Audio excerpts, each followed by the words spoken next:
This is a very shocking news. Biafran petition against Nigerian government over the injustice going on in Nigeria is creating a very serious problem in the White House.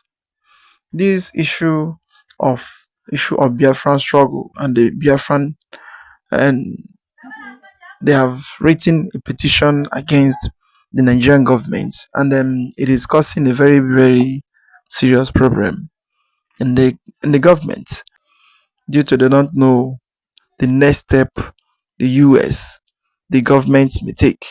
And also the US Senate passes bill to freeze Tinubu's account. All those things is coming like a play. Before you know, it will be very serious, because this issue of bandit terrorists that is going everywhere, buying of people and destroying of things. In this video, this Biafra activity is going to address the whole thing the way it is, how the government is going, and how Tinubu is going, because they don't believe what they are seeing now. How can the US Senate pass a bill to again for them to freeze Tinubu account? So it's about to watch, like, subscribe, and share the video to go around. Let others see things going on in the country. Over to you.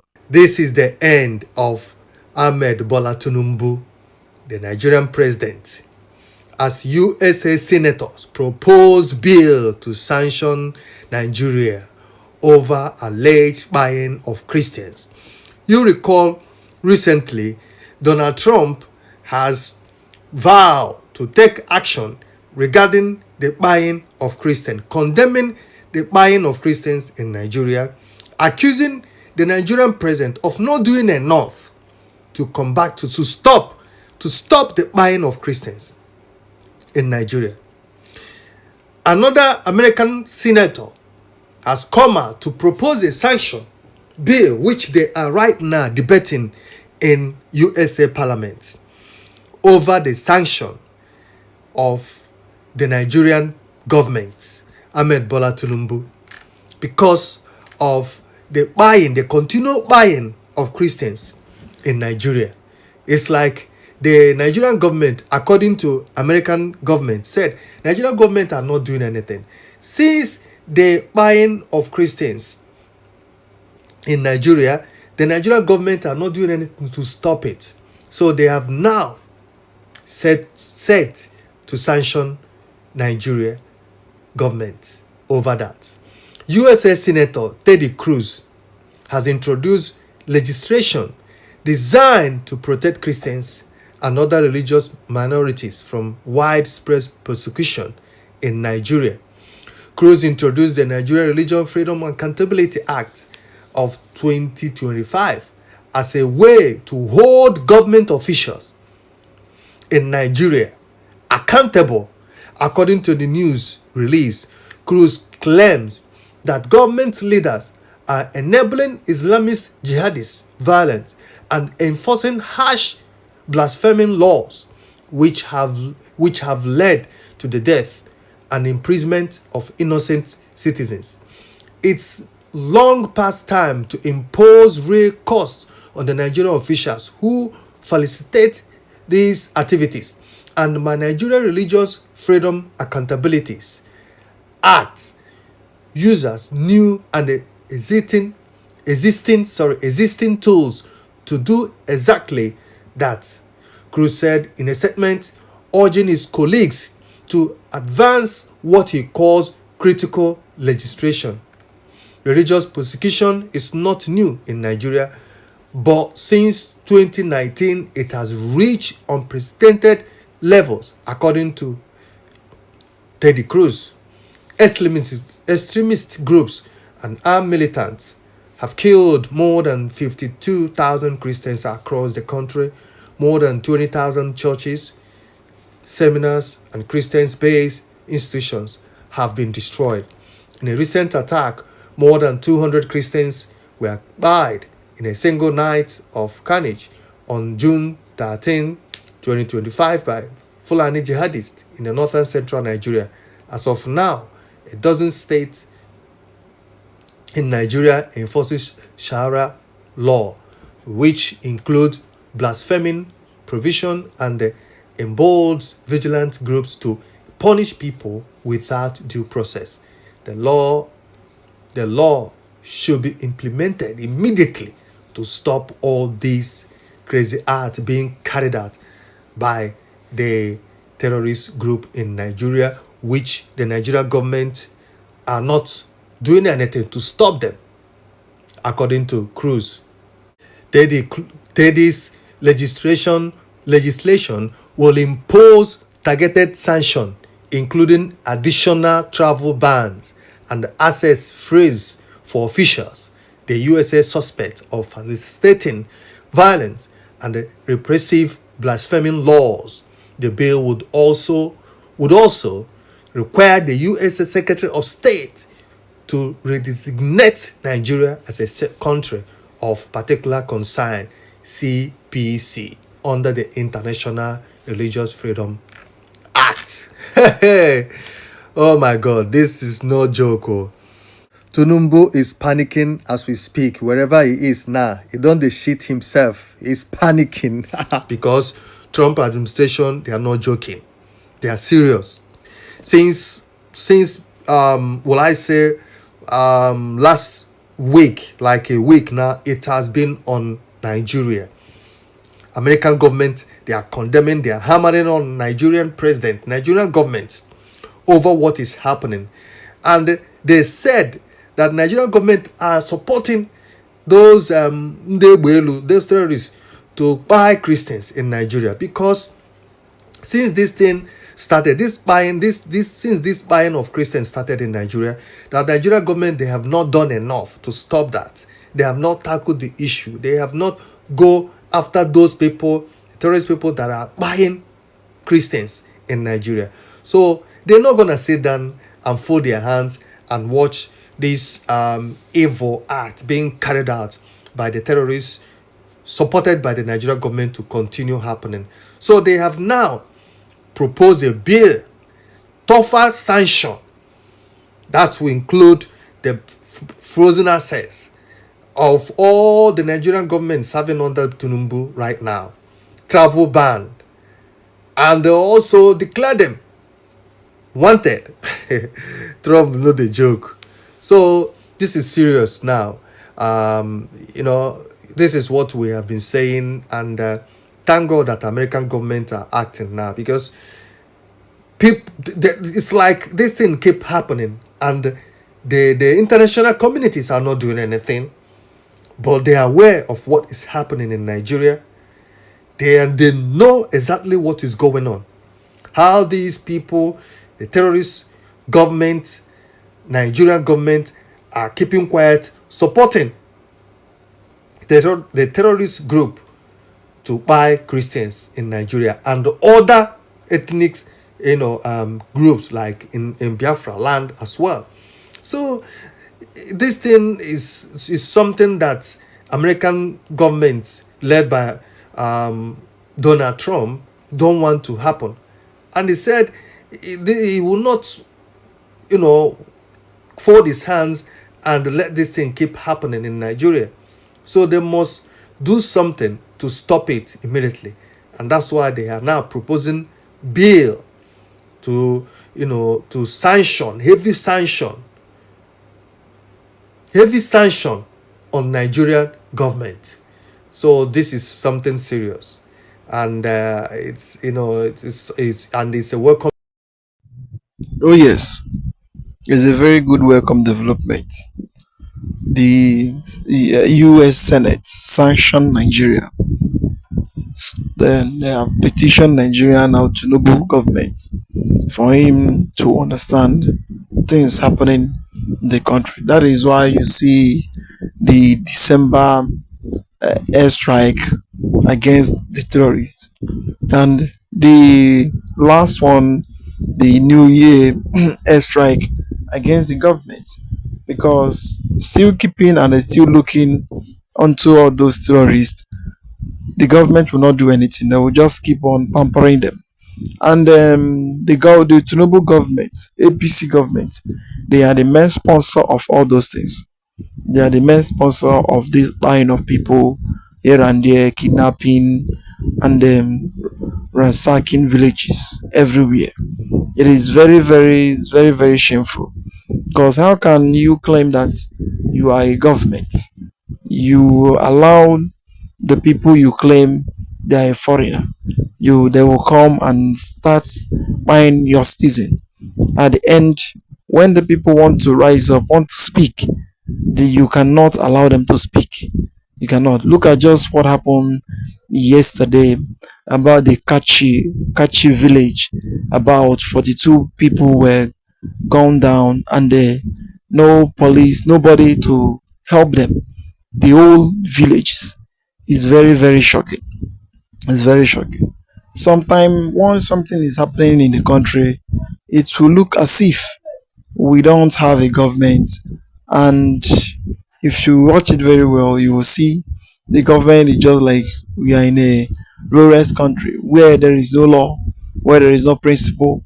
You come in and they do whatever you like and you go. And where it worsen, it is when the people want to rise up to defend themselves.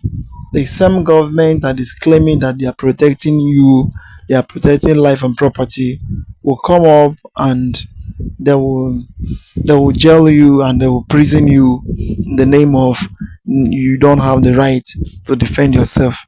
The defenders depend belong to the government. It is very shameful.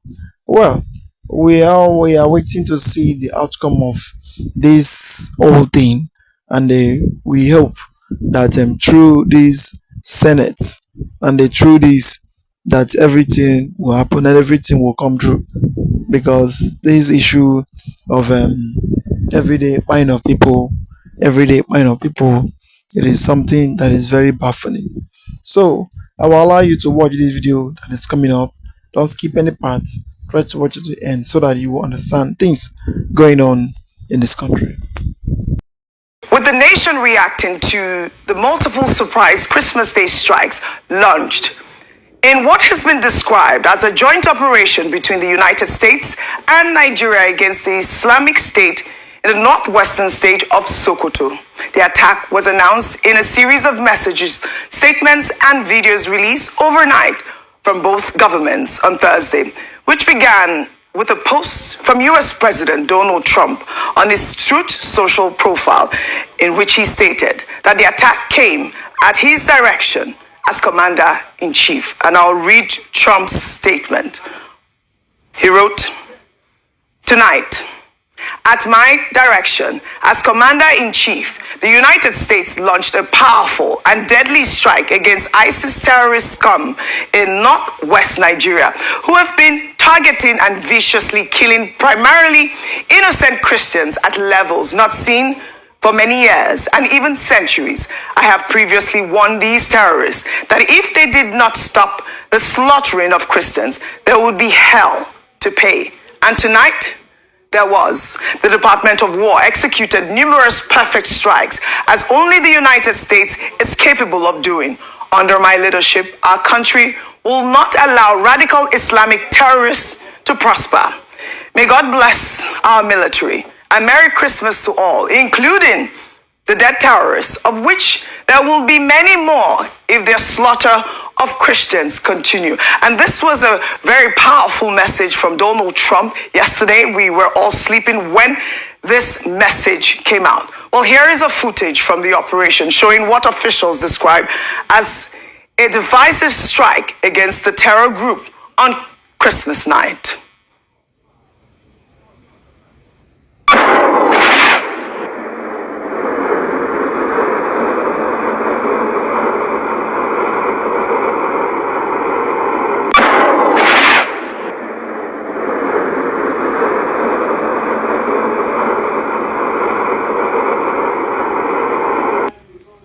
Well, U.S. authorities have warned that further strikes will follow if the violence against Christians continues. But, this message was, gathered a lot of mixed reactions. A lot of Nigerians, didn't really understand whether or not the strike came at the order of the U.S. president, like he has written, or as a joint operation, which we have seen from the Nigerian government. And I'll take this tweet from Characteristics, who wrote, "I am almost convinced that the response from Nigeria's foreign affairs was an afterthought. Clearly, the United States cannot be restrained from eliminating notorious terrorists. President Trump's statement did not suggest that the operation was carried out in collaboration with the Nigerian government. His words were explicit.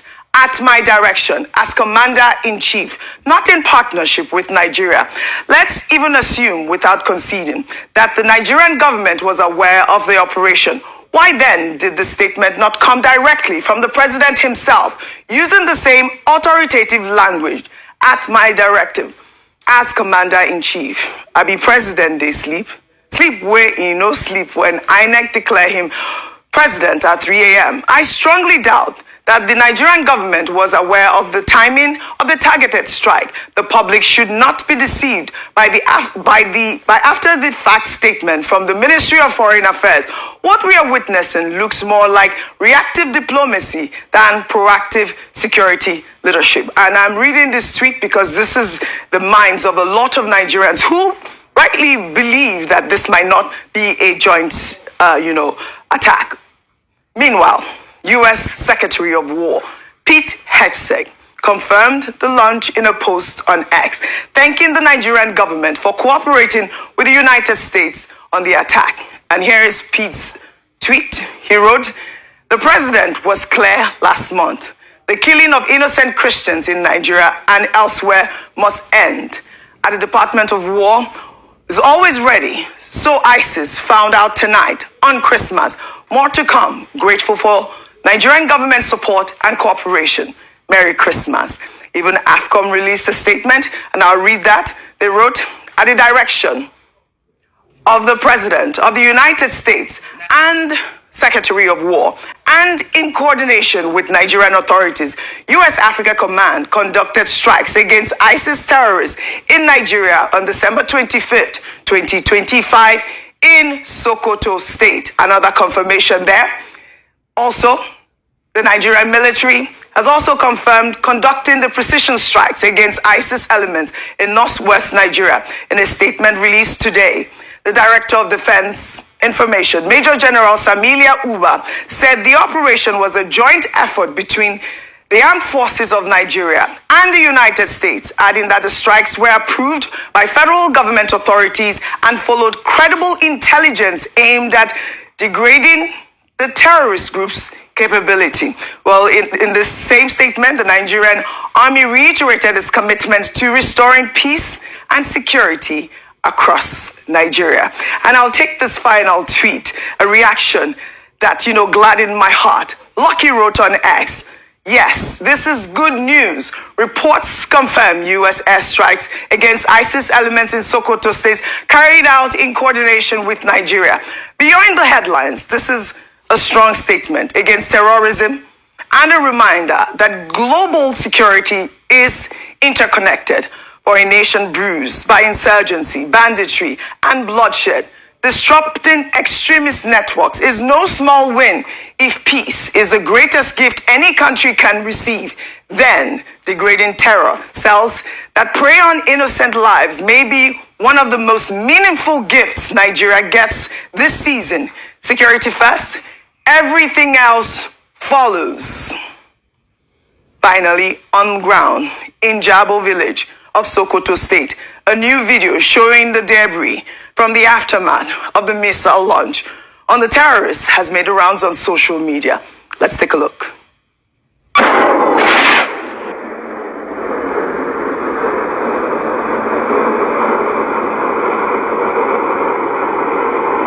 We just want to if there is something please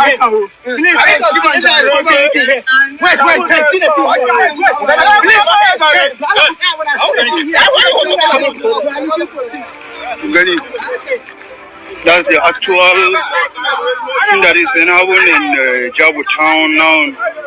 an turo muna bomb ko in ce nakiya da Hausa.